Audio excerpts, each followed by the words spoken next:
Guys, it's your boy Jimmy and this is TJ. Hi guys. And today we are making a reaction video of theories about kids movies that will ruin your childhood. I'm still in my childhood, he's still in his childhood, and we're gonna watch this in 3, 2, 1, go! Go check out this channel. I think it's Top Trends. Is it? Yeah, guys, it's Screen Rant. So go check out Screen Rant and the YouTube. They're really cool. If you like this stuff. It's Peter Pan. Well, your memories of happy endings, perilous adventures, and great moments are about to be flipped upside down with some crazy movie theories. Theories involving serial killers, sad backstories, and connections to other film franchises, like Star Wars. So, this is Lulu, guys. And get ready for a weird, wild ride down memory lane. Guys, this is Lulu. Oh, guys, check out this channel. It's called. They're called Screen Rant. I'm already subbed to them. That's B Movie, guys. Minions disturbing origin. Who doesn't He is love an idiot. Minions? The little yellow creatures have provided laughs through 4 different movies, including their own origin story in Minions. Talk about great plots and writing. Shut my door. While that movie attempted to showcase where the little creatures came from, the rumored theory is actually far more shocking and crazy to think about. After the release of the first Despicable Me film, which was really great, stories began spreading that the little creatures were actually created by Nazis. During the Nazi invasion, thousands and thousands of children were kidnapped. Several of them had medical experiments done to them, resulting in their death. Rumors grew that the surviving children of these experiments formed into the minions that we see on screen today. This helps explain their odd speech patterns, the lack of 2 eyeballs in some, and their odd childlike shape that never grows into a full-size human body. Thinking about this kind of takes some of the humor away when you consider their possible dark history. Along with these stories, a picture began circulating of children dressed in helmets that looked oddly familiar to the minion head and goggle design. That picture was later debunked as an early submarine and scuba diving test image, but it hasn't stopped fans from digging further into the theory.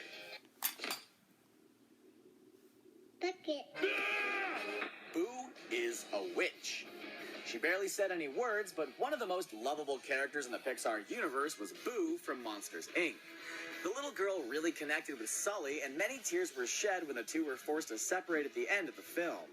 Boo obviously never forgot about Sully, and many fans have speculated that she spent her whole life looking Guys, for our him cat again. keeps knocking on the door. Next time that Boo would supposedly pop up in a Pixar movie, she would look completely different.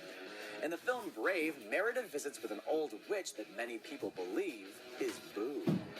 Using the same magic doors that transported the monsters, Boo was able to travel through space and time on her never-ending search for the big guy.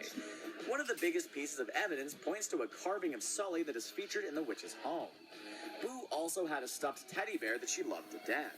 When Merida comes looking for help, she turns her parents into bears. Clearly, her favorite animal. If this theory is true, a crossover sequel featuring Boo and many Pixar characters could showcase her crazy travels through these magic doors. Mermaid off the port bow! Captain Hook killed Ariel's mother. For some reason, Disney characters have always had mother issues. Aladdin's mother isn't in the picture. We witnessed the death of Bambi's mother. Cinderella has to deal with an evil stepmother, and Belle is being raised by her kooky old father. The same can be said for Ariel. In The Little Mermaid, Ariel is being raised by King Triton, without any mention of her mother. Things changed with the release of The Little Mermaid, Ariel's Beginning.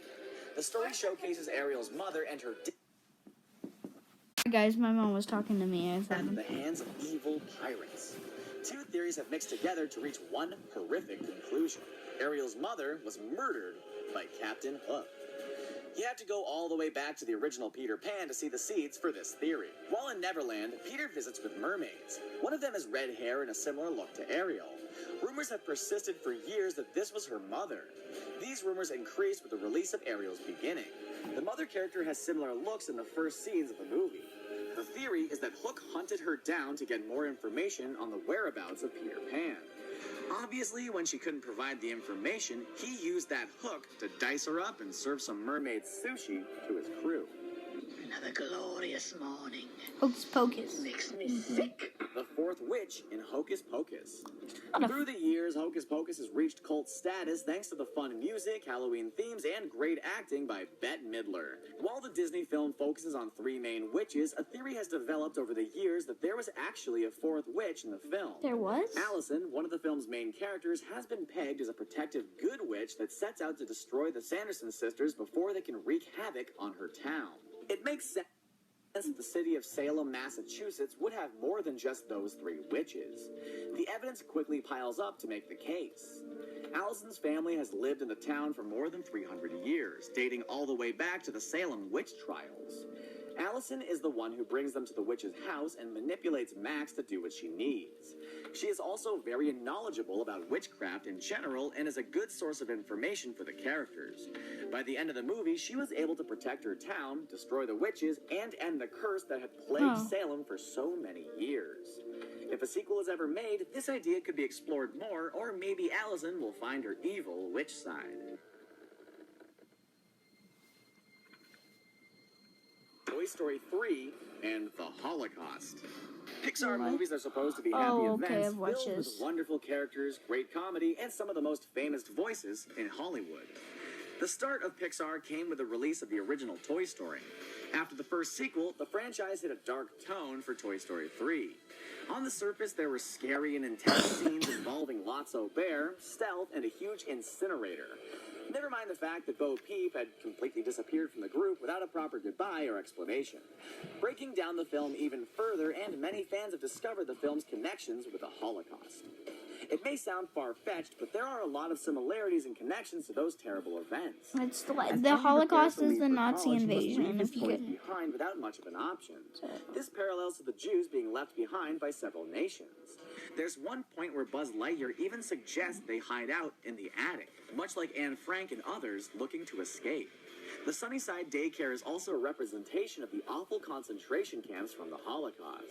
The dumpster and incinerator are similar to the terrible deaths and gas chambers that many, many people suffered through. Yes, it's a dark and awful theory. Hopefully Toy Story 4 is a little bit brighter. The deaths in The Nightmare Before Christmas. Even multiple decades later, The Nightmare Before Christmas remains one of the most creative children's movies ever made. The songs, sets, animation, and story have all mixed to create classic film moments and iconic characters that are a huge part of pop culture. Among all of the unique parts, the characters really stand out. While they may all look like unique designs from the mind of Tim Burton, there is a theory that each character design Oh, sorry has guys. a deeper meaning. Actually, each member of Halloween Town showcases the gruesome death they suffered before getting banished there. Jack Skellington was burned and can now handle all types of fire and flames. Sally was dismembered, the evil scientist was poisoned, the mayor broke his neck, the Oogie Boogie was skinned alive, and if that's not morbid enough for you, then take a look at the puppy in Children. Zero was No, you gotta plug it electrocuted, in, represented by his glowing nose. Oh, sorry. Lock, Shock, and Barrel suffered being frozen alive, a drowning, and an apparent suicide. The next time you watch the film, you can see the little character details that represent these violent deaths and the reason that these dark characters are in Halloween Town in the first place. Two can be as bad as one. Donkey? Donkey's backstory from Shrek. In the film Shrek, there are all sorts of crazy characters running around that it's very easy to think nothing about a wisecracking donkey that seemingly came from nowhere. A number of the film's characters came from real fairy tales, and Donkey is completely original. While Donkey loves to butt heads and cause trouble, there is clearly a troubling past that he came from, and theories often point to the world of Pinocchio. One theory that has caught a lot of steam involves a strange land in Pinocchio known as Paradise Island. It's on this island where young children are turned into donkeys, and that's exactly what people think happened to Donkey. It makes sense, too. Pinocchio appears in Shrek. Many characters are surprised to meet a talking donkey, and he often alludes to his terrible past. Actually, During doesn't an make sense. exchange with Puss in Boots, Huh? Donkey even states, Some things are better left unsaid and leave it at that. Donkey even talks about a past where he received childhood pranks. Wedges and swirlies. That sounds like some type of child to me. As plans for a Shrek reboot are in the works, maybe the new film will dive more into his past and if he truly was once a human. A little way? Does this look like a little way to you? Bernard's sad backstory. On the surface, The Santa Claus is a great family film that focuses on the magic of Christmas, believing in Santa Claus and spreading a lot of Christmas cheer. When you break the elements down, it's really about a bitter divorce, tough custody case, and the death of Santa Claus. When Scott Calvin becomes the new Santa Claus, none of the other elves even bat an eye or mourn the previous old man in charge. The only person that seems a little upset at the idea is the head elf known as Bernard. He may be upset for a good reason. Bernard was the son of the Santa Claus that got killed. It all adds up, really. His attitude, his larger size than the other elves, how he understands the Santa Claus and the magic of the suit so well. One of the biggest clues comes during his scenes with Charlie. Bernard is very understanding and compassionate with Charlie, working with him to adapt to his new life on the North Pole. He also gives him a special snow globe that gives him access to his dad anytime he wants. Bernard clearly used this same snow globe with his own father. E.T. is a Jedi. E.T. the Extraterrestrial is its own film, without any sequels or a huge franchise around it. Despite this, many fans have found connections to some other huge science fiction franchises. One of the most prominent, Star Wars. In the original film, there are two Star Wars connections. One where Elliot plays with action figures from the movie. In another scene, E.T. approaches a trick-or-treating child dressed as Yoda and says, "Ooh, ooh." These moments all seemed innocent until Star Wars Episode 1, The Phantom Menace, came out in 1999. Sorry. Hey guys, we're back and we had to do something. Sorry. This alien species very similar to E.T. can be clearly seen in the backdrop of large scenes, like the Senate. This is allowed viewers to conclude that not only is E.T. a part of the Star Wars universe, but the small alien may actually be a Jedi. He clearly knows who Yoda is and has showcased similar abilities to using the Force. In the film, E.T. makes flowers come back to life, uses the Force to connect to Elliot, and can make bicycles fly through the air. It's no Millennium Falcon, but it sure comes close. It would be awesome to see more of the E.T. characters in the Star Wars franchise, or this theory explored a little further. Home Alone. Hello. Kevin is Jigsaw. In Home Alone and Home Alone 2, the biggest highlights of the film is watching Kevin plan and execute his crazy booby traps on would-be bandits Marv and Harry. While his childlike tendencies for holiday-themed violence may be cute and fun to watch, we have to wonder, what if Kevin grew up to become obsessed with torturing people and inflicting even more pain through his traps? Many theories have come out stating that Kevin is actually the infamous Jigsaw from the Saw film series, despite the timelines not fully matching up.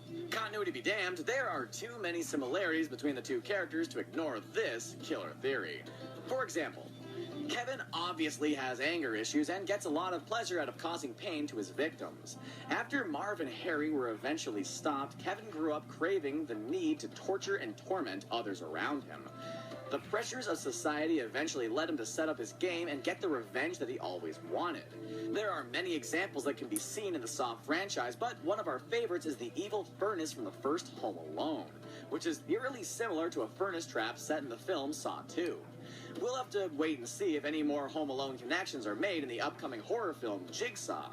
At the very least, we're certain that Jigsaw was a fan of Kevin's antics. Well, there you have it. What theory do you think has the most truth behind it?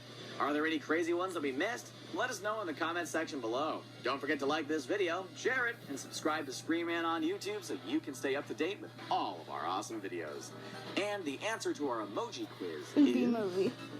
Thanks a whole bunch for watching. Like they said, guys, thank you guys for watching. I really appreciate it, and I hope you guys watch more of these. Hope you like them, and leave a comment, and subscribe. Fawa Moa. Nailed it.